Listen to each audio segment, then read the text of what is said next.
મારી આસક્તિ વડતાલની વધારે. હવે એમ કરતાં એક દિવસ એવું બન્યું કે વડતાલથી હું આવતો હતો ગાડીમાં, અને દાસ સ્વામી છે ને પૂર્વાશ્રમમાં નિરંજનભાઈ, એ પણ બીએસસી અને હું બીએસસી કરતો હતો, એટલે અમારી મિત્રતા થયેલી. તો મને એમ થયું કે લાવ દાસ સ્વામીને મળીશું એક દાડો જઈને, શોધી કાઢીએ ક્યાં છે. તેવામાં ગાડીમાં ભેગા થઈ ગયા, અમે મંડળ સાથે હતા. એ જ ટ્રેનમાં આણંદથી બેઠા બધા. એટલે હું ગયો જોયા તો મને કે આ પ્રણવ કેમ છે, બધી વાત કરી. મને કે કેવું છે? મેં કહ્યું સ્વામી અશાંતિ બહુ છે.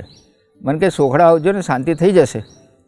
હવે મને કહ્યું સોખડા આવવાનું, અને બીજી બાજુ મગજની અંદર પેલું ભરાઈ ગયેલું હતું કે આપણાથી જવાય નહીં. એટલે મેં કીધું હાલવા, હું કે હા તો પાડી દીધી.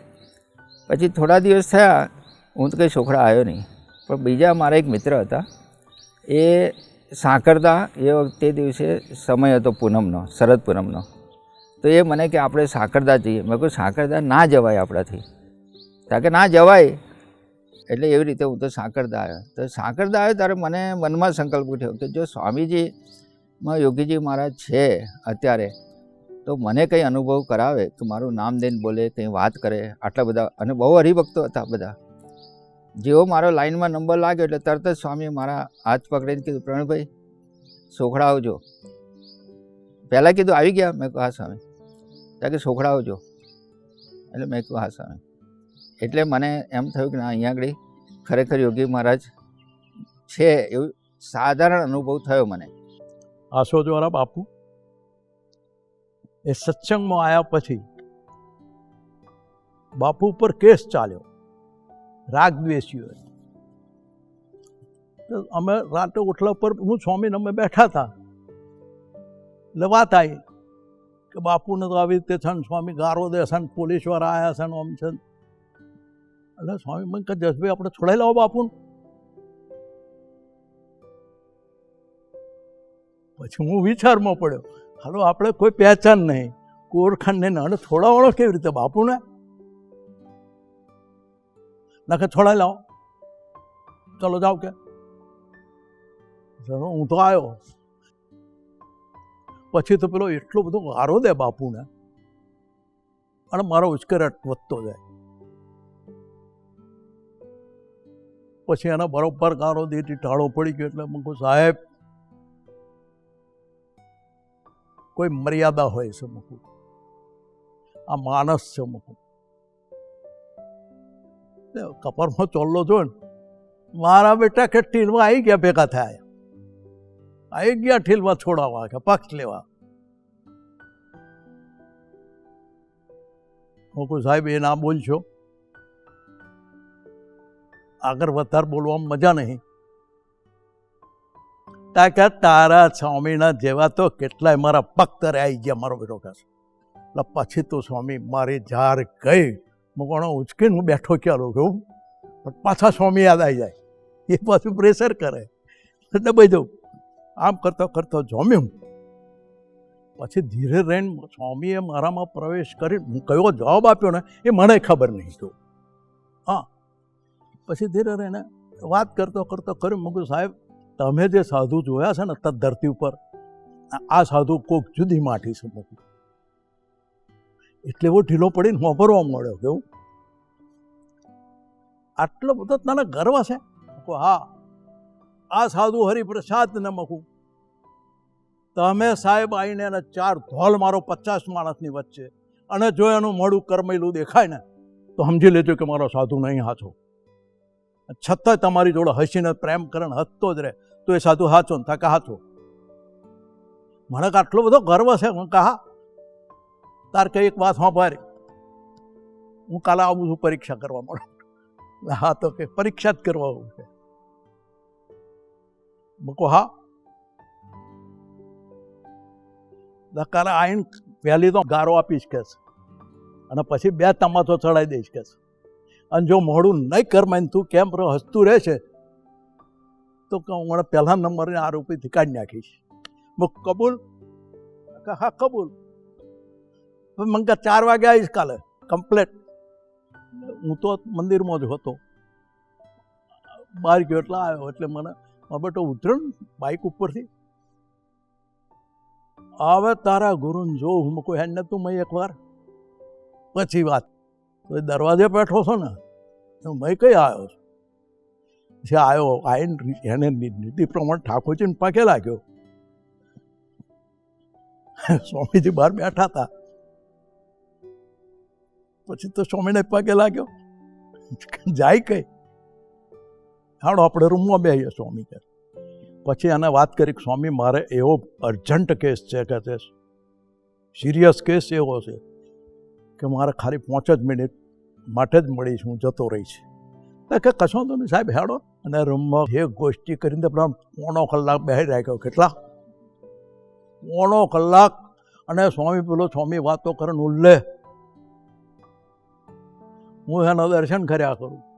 પેલાનો કારાનો નોકરો તો થાય છે કે નહીં. પછી તો આ બધું પતી ગયું ને એટલે મને કહે છે તું સાચો હા હું આ રીચ્યો કે હારો કહેશે હું ગારો દેવાનું નક્કી કરીને જ આવ્યો હતો કે. અને આ સાધુને જોયે તો બધું ભૂલી જ ગયો કે યાદ નહીં. અને મારો કેસ આખો રજડતો એ છે કે છે. અને પોણો કલાક કઈ જતું રહ્યો એ મને ખબર નહીં કે છે. આવ તારા સાચું સાધુ સાચો કે છે. એટલે સ્વામીને કે કંઠી પહેરાવી દો. સ્વામીથી હા તો કે સ્વામી કે ના હું ઘેર આવીને પહેરાવીશ. કે છે આ મારો ગુરુ છે કે છે. સ્વામી જો ના આવ્યો હોત ને હું તમારી પાસે ના હોત એમ એને પહેલો લાવવાનો મારી કે ટક લાવીશ ને. બીજે દિવસ ગયા પછી અને ત્યાંની ઘેર સ્વામી નાસ્તો કર્યો, બધું કર્યું, કંઠીને પહેરીને આનંદ કરાવી દીધો. કેવું બધો વિવેક શીખવાડ્યો છે ને, ખાતા શીખવાડ્યું, બોલતા શીખવાડ્યું. બાકી તો મારે જે સાધુ બન્યો ત્યારની સ્પીડ હતી ને, હું ખાલી પાછલા જૂના મંદિર રસોડામાંથી નીકળું, સ્વામીનો રૂમ સુધી પહોંચતા સુધી તો લાઇટો સવારમાં ગયેલી હોય, પેટ્રોમેક્સ ભરેલી હોય, એ બી મને ના દેખાય. ધડ દઈને પડીને નીચે પડી જાય અથડાઈને. એટલી સ્પીડ હતી મારી.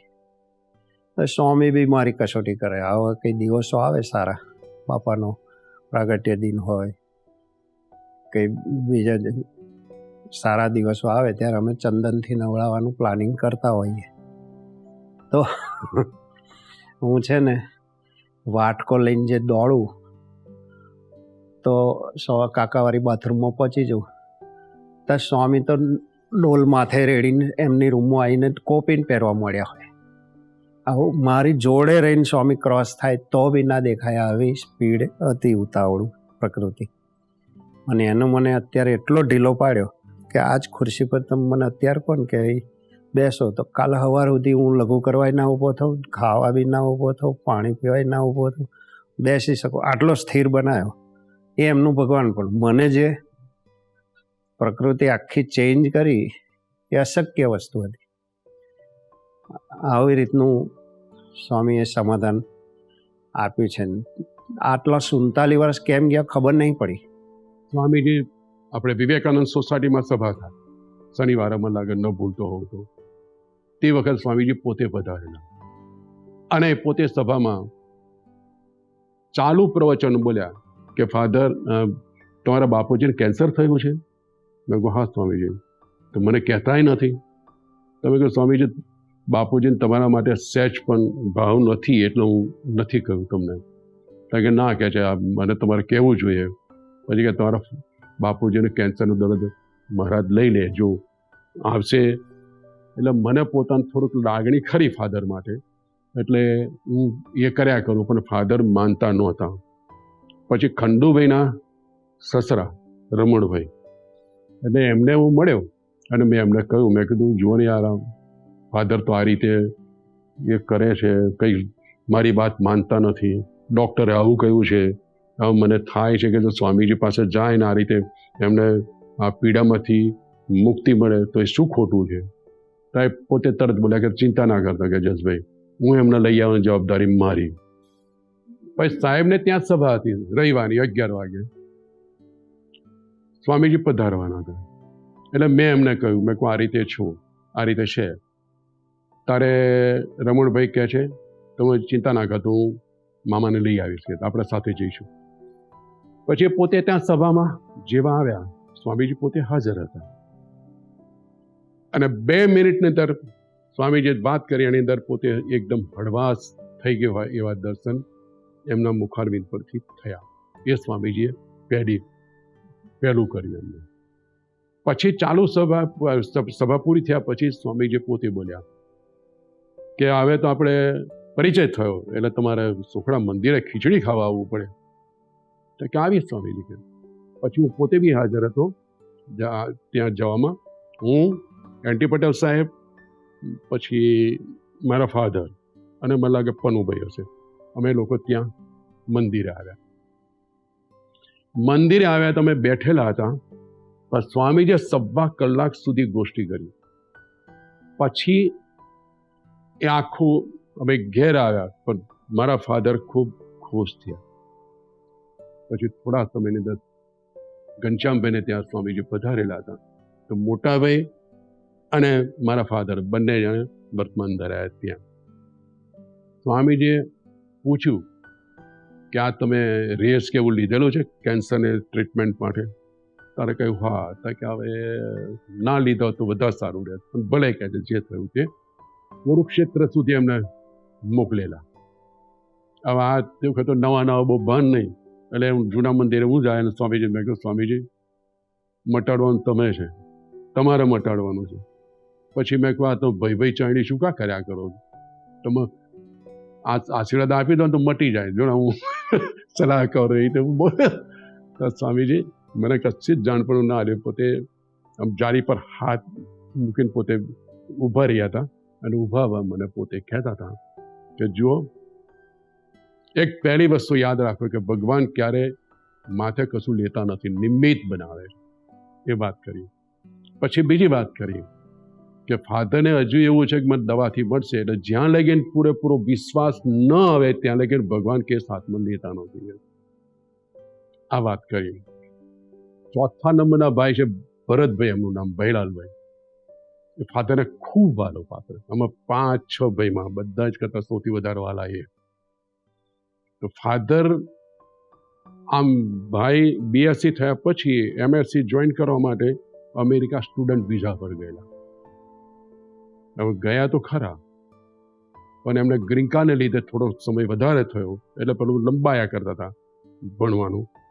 અને આ ફાધરને કેન્સર થયું તો અમે લોકો વિચાર્યું કે હવે એ ભાઈ તો અહીં આવી શકશે નહીં, એટલે આપણે ફાધરને ત્યાં મોકલી દઈએ કે જેથી કરીને ફાધર એમને મળી જાય. પહેલાંને ફાધરનું મળ્યાનો સંતોષ થઈ જાય ને બાપાને દીકરાને મળ્યાનો સંતોષ થઈ જાય. એવા હેતુથી અમે સ્વામીજીને પૂછવા ગયા. સ્વામીજી ખાનગી બેઠા કે બધા બેસો કે હું આવું છું. પછી અમે બેસી રહ્યા હતા. સ્વામીજી પોતે પધાર્યા. અમને એક શબ્દ બોલવા નથી દીધો અને એમણે પોતે બધી જ વાત કરી. પહેલી વાત એ કરી કે ડૉક્ટરે ભલે કહ્યું હોય કે ટોન્સિલ પર એની અસર છે, જીભ સૂજી જશે, ખોરાક ખવાય નહીં, પાણી પીવાય નહીં, પણ કે છેલ્લી ઘડી લગી તમને કશું નહીં થાય. પાણી પીવાશે, ખોરાક બી ખવાશે. બીજો અહીંયા આગળ થોડીક એ હતી ગાંઠ જીભ હતી નાની, તો કે ફૂલે અને પછી એ ફાટે તો એનાથી એટલી બધી દુર્ગંધ મારે કે નજીકના સગા બી દિલથી સેવા નહીં કરી શકે. એવું ડૉક્ટર A.T. પટેલ સાહેબનું કહેવું હતું. તો કે ભલે ડૉક્ટરે કહ્યું પણ સહેજ બધ તમારું શરીરમાં દુર્ગંધ નહીં મારે. એટલે બીજા આશીર્વાદ આપ્યા. પછી ત્રીજા આશીર્વાદમાં સ્વામીજી પોતે બોલ્યા કે ત્રીજું મારા તરફથી કહે, નહીં નરમ નહીં ગરમ એવી તબિયત રહેશે. પછી પોતે બોલ્યા કે તમારા દીકરાની ચિંતા છે તો ગ્રીન કાર્ડની, તો એક વર્ષની અંદર ગ્રીન કાર્ડ અપાઈ દેવાની જવાબદારી મારી. પછી આગળ બોલ્યા કે તમારા દીકરો 1 વર્ષની અંદર કમાતો સરસ થઈ જશે, 1.25 લાખ રૂપિયા કમાતો થઈ જશે. એ બી આશીર્વાદ આપ્યા. ફાધરને ખૂબ હાશ થઈ ગઈ. હા, પાછું પોતે બોલ્યા કે તમે અમેરિકા આપણે જવાનું નથી. જો મારી ઈચ્છાનું પૂછતા હોય તો અમેરિકા આપણે જવું નથી. પછી આશીર્વાદ આપતા બોલ્યા કે તમે અમેરિકા નહીં જાઓ તો તમારા દીકરાને તમારા માટેનો વસવસો મારા ફાધરને મળ્યો નથી એવું મહારાજ નહીં રહેવા દે. પછી આગળ કહ્યું કે તમને પોતાને બી વસવસો નહીં રહેવા દે કે હું દીકરાને મળ્યો નથી. આ બધા આશીર્વાદની વાતો કરી. ત્યાર પછી સ્વામીજી પોતે બોલ્યા કે તમારું આયુષ્ય તો લાંબુ છે પણ તમે ગયડા ગલકા જેવા થઈ ગયા છો. એટલે જ શું પછી પોતે સમજાયું. બહુ બધો સાધુ હરિપ્રસાદ એક સારા સંત છે, એટલું મનાશે ત્યાં આગળ તમને નહીં મનાય. ચોખ્ખું તે વખત બોલેલા કે એનાથી આગળ તમને મનાશે નહીં. અને જે ન મનાવા રૂપી સમય જાય છે એ એક એક સેકન્ડ અબજો રૂપિયા કરતાં વધારે કિંમતી છે. તો એ સમય નથી જવા દેવો. એટલા માટે હું તમને કહું છું કે આપણે તમારે બધા જો સહમત હોય, તમારી ઈચ્છા હોય તો મહારાજ તમને ધામમાં લઈ જાય. કે તમે ચિંતા નહીં કરતા. બીજી વાર જ્યારે તમને અહીંયા બાપા લાવશે તો મારી સાથે હશે. એ આશીર્વાદ આપેલા હતા. ફાધરના બધી રીતે આશીર્વાદ બધી કર્યું, એમની ઈચ્છાઓ બધી પૂરી થઈ ગઈ એટલે ખૂબ ખુશમાં હતા. એટલે પોતે તરત જ હાથ જોડીને બોલ્યા કે સ્વામીજી તમે કાલે કહેતા હતા, આજે કહેતા હતા, અત્યારે હું તૈયાર છું. તો સ્વામીજી પોતે અટકાવીને બોલ્યા કે ના ના એવું નહીં, 1 મહિનાની મુદત આપું છું અને 1 મહિનામાં તમારે જે કંઈક તમારા સગા સંબંધીઓને મળવાનું હોય એ મળી લેવાનું અને તમારા જે કુટુંબની મિલકતની વહેંચણીનું કાર્ય છે બાકી રહેલું છે એ તમે પૂરું કરી દે. અંતર્યામી રૂપે એ બી કહી દીધું. એટલે એ રીતે સ્વામીજી આ રીતે વાત કરી. પછી મારા ફાધર તો ખૂબ ખુશમાં હતા. એ પોતે મિલકતની વહેંચણી બી કરી દીધી. પછી સગાઓને મળવાનું મળી બી લીધું અને દિવસ નક્કી હતો 26 ડિસેમ્બર 1976ની સાલ. એટલે એ દિવસે ફાધર અને મોટાભાઈ અને હું પોતે અને મારા મામા, એટલે પેલા રમણભાઈ ખરા માજલપુર વાળા, એમના ફાધર મામા થાય, અમે લોકો અહીંયા આવ્યા. હવે એ વખતે શરદ કન્યા વિદ્યાલય સિયાબાગ, ત્યાં સ્વામીજી યુવકોની દર મહિને એક સભા કરતા. એ સભા હતી. જેવું ચાલુ સભા 11:15નો સમય થયો એટલે સ્વામીજી આ રીતે આમ એ જ વખતે ફાધરે દેહ છોડી દીધો. બીજી તરફ જયદેવ મામા અને અશોક બ્રહ્મભટ્ટ, એમના ફાધર રણજીતભાઈ, બંને સભા પહેલી સભામાં પોતે પધારેલા અને સ્વામીજીમાંથી પેલું આમ તેજ નીકળતું હોય એ રીતે મૂર્તિના દર્શન એમને ફર્સ્ટ ટાઈમ થયા. પછી જ્યારે સભા પૂરી થઈ, સ્વામીજી મને આમ વિચારો કર્યો, બધું આવ્યો મને નજીક. તો સ્વામીજી મને કે બાપુજીને આપણે અંતિમ વિદાય જેવો લગ્નનો આનંદ હોય એ રીતે આપણે આપવાની છે.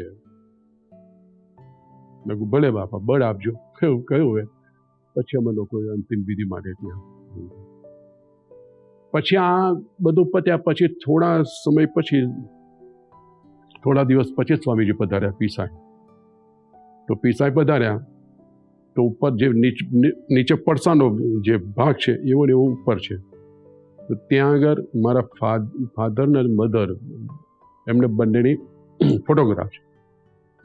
સ્વામીજી પધારેલા દંડવત કરતા જાય ને બોલતા જાય, ડોલાયા હતા તો સરસ કહી તારા છોકરાના બધા સરસ યોગમાં લાવી દીધા ને આમ ને તેમ બધું પોતે બોલતા જાય ને દંડવત કરતા જાય. પછી એક કાર્યક્રમ પત્યો એટલે પોતે બિરાજ્યા અમે બધા સામે જ બેઠેલા હતા. પછી પોતે સ્વામીજી બોલ્યા કે બાપુજીને તો મહારાજ લઈ આવ્યા કે પાદરા એક હરિભગતે કે સરસ મજાનું ટાબડ્યું છે કે હું તમને બતાવીશ, દર્શન કરાવીશ, તમારે દંડવત કરવા પડશે. એ સ્વામીજી ત્યાં પહોંચી ગયા. જૂના મંદિરમાં દીકરાઓ રહે, જે કોઈ નહીં, આ ભગવત સ્વામીના છોકરાઓ જે મંદિરમાં રહેતા હતા, ભણતા હતા ને એ બધા જ. એના માટે દિવાળીના દિવસોમાં સાહેબ ફટાકડા મુંબઈથી સ્પેશિયલ મંગાવે, છોકરાઓ આનંદ કરવા માટે હાથથી લઈ આવે મુંબઈથી. તે વખતનું ભીડો, કોઈ સગવડ નહીં, છતાંય અમને આનંદ હતો. એટલે સામાન્ય પોસ્ટકાર્ડ લાવવાના પૈસા નહીં, પતી ગયું ને, પોસ્ટમાં હતો. એટલે મને કે તારે છે ને કેટલા પોસ્ટકાર્ડ જોઈએ, કેટલા અંતરદર્શી જોઈએ, કેટલા કવર જોઈએ, એ બધું લિસ્ટ બનાવી રાખવાનું.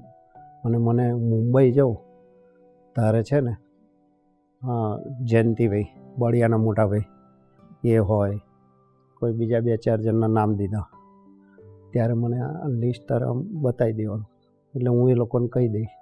એટલે આપણે આખું વર્ષ ચાલે ને એટલું બધું ટપાલનું લઈ આવીશ. બહુ જ વિવેક શીખવાડે.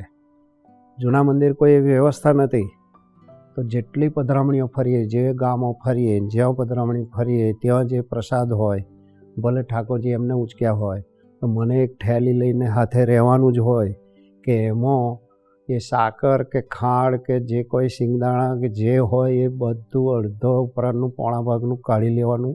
બાપા આવું કરતા કે હા, આપણે કોઈ જગ્યાએ ઉતારમાં ભૂલી જઈએ, કંઠી બી પહેરાવાની હોય, એની વાત બી સાંભળવાની હોય, એ બી મારે નોંધવાનું હોય, અને એમાં પ્રસાદ કાઢવાનો રહી ગયો હોય તો બીજે ગામ જતી વખતે આપણે આવી બને કે કેમ પ્રસાદ કાઢ્યો નહીં. સ્વામીજી મને એક વખત કહ્યું કે દવે સાહેબ, તમે મારા 2 જ પ્રસંગો લઈને વાગોળ છો, તો જિંદગીમાં કેમ વર્તવું? ભગવાને તમને બુદ્ધિ આપી છે, બુદ્ધિયોગ આપ્યો છે, જિંદગીમાં કેમ વર્તવું એની તમને તરત જ સૂઝ પડી જશે. મેં જોયું છે સ્વામીજી, એની તમે આજ્ઞા માનો કે ન માનો, એનું તમે કામ કરો કે ન કરો, એની આજ્ઞા પાળો કે ન પાળો, પણ એણે કોઈ દિવસ તમને ભૂતકાળ યાદ દેવડાવી તમને એવી પોઝિશનમાં, હ્યુમિલેટેડ પોઝિશનમાં નથી મૂક્યા કે મેં તને કીધું અને તે આ ના કર્યું તો હવે આ આવ્યું તો તું ભોગવે. એવું કોઈ દિવસ એણે નથી કીધું. જાગ્યા ત્યાંથી સવાર, ધારો કે આપણે એની પાસે ગયા, એક વખતે એક આજ્ઞા કરી, એને ખબર જ હોય છે કે આપણે આજ્ઞા નથી પાડી, છતાં પણ જ્યારે આજ્ઞાના પરિણામ રૂપે આપણે એની પાસે જઈએ છીએ અને ભોગવતા હોઈએ છીએ, ત્યારે આપણને એક નવું સૂત્ર આપે છે. મને યાદ છે કે ચેરિટી કમિશનર સાહેબની ઓફિસ, ડૉક્ટર શેલર, ઘનશ્યામ શેલર, એ વડતાલના ચુસ્ત સત્સંગી, સ્વામીજી પ્રત્યે થોડો મનુષ્યભાવ. એ વખતે ચેરિટી કમિશનરની ઓફિસ અપના બજાર માંડવી પાસે હતું, એના પહેલા માળે હતું. 3rd ક્લાસ ઓફિસ, બેસવાના કોઈ ઠેકાણા નહીં, પાંકડો એવો કે તેની પાછળ ટેકો બી નહીં. તો સ્વામીજીને કોઠારી સ્વામી ત્યાં કલાકોના કલાકો બેસતા ટ્રસ્ટ રજીસ્ટર કરાવવા માટે. પણ સ્વામીજીની એક ગરિમા છે કે એક સમ્રાટને જેમ પુરુને સિકંદરે ભલે કેદ કર્યો, પણ એની ગરિમા પુરુની જરાય લજવાઈ નહીં. એમ તમે એ બાંકડા પર અડંગ્યા વગર સ્વામીજી બેઠા હોય તો બી તમને એમ લાગે કે કોઈ વિશિષ્ટ વ્યક્તિ અહીં બેઠી છે. આપણે ઘણી વખતે કોઈ ઓફિસરની પાસે જઈએ તો ગરીબાઈ ધારણ કરીએ, એકદમ આપણે એમ લાગે કે આની આગળ હવે શું કરું તો મારું કામ થાય. પણ સ્વામીજીને ગમે તે પોઝિશનમાં જોઈએ, એનું રાજાધિરાજપણું મેં અનુભવ્યું છે કે એમ લાગે નહીં તમને કે સ્વામીજી એ બાંકડા પર બી બેઠા છે તો ભાઈ અનંત બ્રહ્માંડ એના હાથમાં છે, એ રીતે જે બેઠા હોય, અને એના હાથમાં છે જ. કેટલા વખત સુધી એ શેલત સાહેબે સ્વામીજીને ત્યાં બેસાડ્યા હશે, અગણિત વખત. પછી મંદિરના કામોમાં મારી એન્ટ્રી થઈ, શેલત સાહેબ સાથે એક અંગત સંબંધ હતો, અને પછી લગભગ કમિશનર ઓફિસમાં ને બધે ઠેકાણે મારે જવાનું થતું. એમ કરતાં કરતાં એ કામ પૂરું થયું.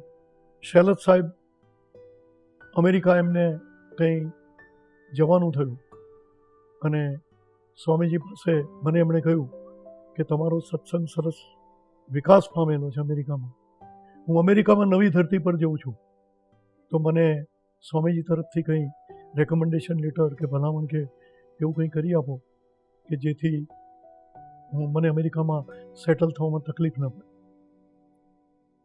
મારા પોતાના મનમાં એણે જે ભૂતકાળમાં જે કંઈ કરેલું એની પ્રત્યે એક મનમાં મારા એના પ્રત્યેનો ઉથળક ભાવ હતો કે તે જે how you can expect from his divine Holiness, તે એમને એટલી બધી જે ભૂતકાળમાં તે જે વર્તન કર્યું છે એ વર્તનથી તને એવી કઈ આશા કે હું સ્વામી મારું કામ કરે, પણ જેમ ગરજવાને અક્કલ ન હોય એમ એણે મારી આગળ વિનંતી કરી. મેં સ્વામીજીને પૂછ્યું તો સ્વામીજીએ મને એકદમ મને કે વડતાલના બહુ ભગત માણસ છે અને પ્રસાદીનું કુટુંબ છે ડૉક્ટર શેલત, એટલે લઈ આવો કે આપણને એની સેવા ક્યાંથી મળે.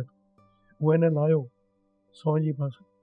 ભૂતકાળની કોઈ છાયા ડૉક્ટર શેલત સાહેબ ઇન્ફેરિટી કોમ્પ્લેક્સમાં આવે કે ભૂતકાળમાં મેં આવું વર્તન કર્યું છે તો સ્વામીજી ને હું શું જવાબ આપીશ, કેવી રીતે વાત કરીશ, પણ ભગવાન એ ભગવાન છે.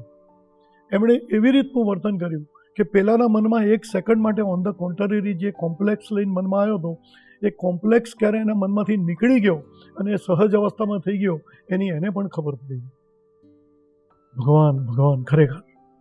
સ્વામીજી અમને તળેલો નહીં ખાવાનો નિયમ આપેલા. ઉભરાટમાં એ વખતે સારાભાઈનો અને ઘનશ્યામભાઈની સાસરી નળા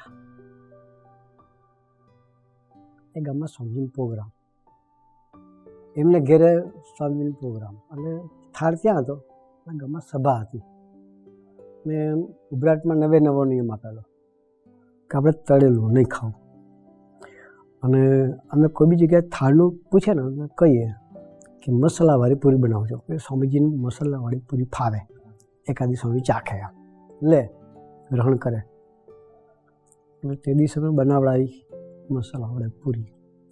પછી સ્વામીજીને થાળ કરીને જમવા બેસાડ્યા. એટલે અમે શું કર્યું કે થાળ તો બેઠો સ્વામીજીએ મૂકી દીધો અને બાપજી જે ગરમ થયા છે કારણ કે તમને ખબર છે ને આપણે બધાએ તળેલું બંધ કર્યું છે કે એટલે એને અમારી જોડે નિયમ રાખેલો તળેલું નહીં ખાવાનું. મેં કહ્યું સ્વામી તો ઠાકોરજીની થાળ છે, તમને ગ્રહણ કરવો, અમે એવું નહીં કે તમે ગ્રહણ કરો તો થાળ ધર્મ ભગવાને ધરાય તમને મૂક્યો છે, તમે લોયું નહીં કહેતા, મને મૂક્યું જ કેમ, તમે અમને મૂક્યું જ કેમ? બાપજી પાર ઉપર આવી ગયા વટ ઉપર. પછી અમે સ્વામીજીને પૂરી આપી જ નહીં, એમાંથી હરિભક્તો બધાને જમાડી દીધી. થાળ પૂરતી જ હતી એ બી પાછી, સ્વામીજીએ કંઈ ગ્રહણ નહોતી કરી પાછી, ને હરિભક્તોને જમાડી. પછી સ્વામી મામા હાથે જ જમતા હતા. બીજી પૂરી છે કે પૂછો ને કે ઘરમાં